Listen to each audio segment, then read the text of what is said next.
Við erum jafn misjöfn og við erum mörg. Það líffræðilegur fjölbreytileiki.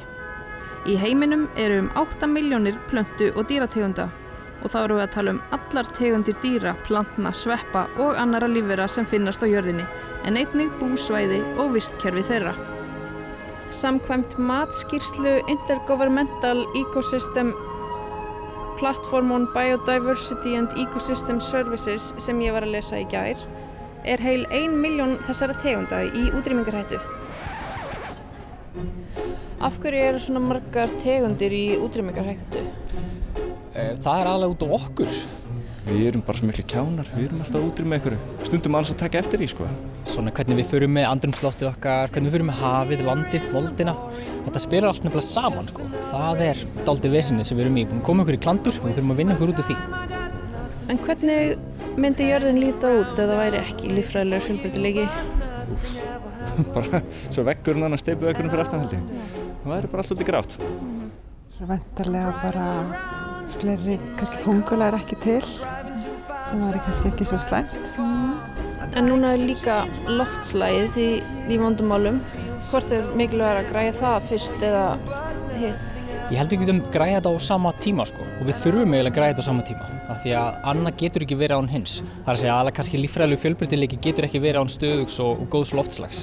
Þannig að kannski þurfum að taka því sem allra fyrst og þá kemur hitt svolítið með. En af hverju erum við að pæla í þessu?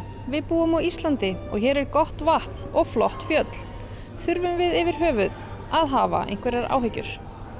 Já. Já, Ísland eina þjóðin í Evrópu, eina landi í Evrópu þar sem eyðimerkurmyndun ennþá vandamál. Lítur ekkert voða vel út, sko. Nei. Og hægt að laga það? Já. Það náttúrulega bara að fara vel með umhverfið. Með því að aðlaga okkar starfsemi að heimkimunu eða habitati ýmissa dýra og plantna. Og maður getur keypt inn umhverfisvottaða vörur, lífrænan mat eða svansvottaðan klósettpappír, eitthvað svona. Og líka bara skera út allt draslið sem við þurfum ekki. Það hægt með svona pínu að hugsa áður en maður framkvæmir. Ég handviss okkur tekst það líka. Já, þessi ráðstefna að fara að bjarga því. Já, allar þessar ráðstefnur hafa einmitt bjargað öllu, eða ekki? Eitthvað fyndið eða skemmtilegt við líffræðilegan fjölbreytileika?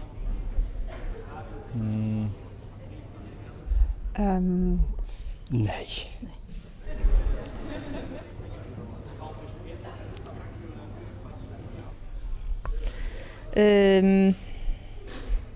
Hvað geta íslensk fyrirtæki gert? Þau geta lagt mjög margt á mörkum. Við getum náttúrulega verið frábær fyrirmynd fyrir aðra þjóðir í heiminum af því að við erum fyrir eitthvað fámenn og eigum að nýta okkur það heldur betur. Við getum reynt að þrýsta á aðra þjóðir, til dæmis í gegnum þau viðskipti sem við eigum. Við getum flutt út hugvit, getum flutt út þær lausnir sem við höfum upp á að bjóða og reynt að láta okkur skipta verulegu máli í alþjóðlegu samhengi. Það helvíti erfitt, en ég nokkuð viss að fyrirtæki eigendur sérstaklega hafi metnað til þess að gera eitthvað í þeim dúr. Okay, let's go.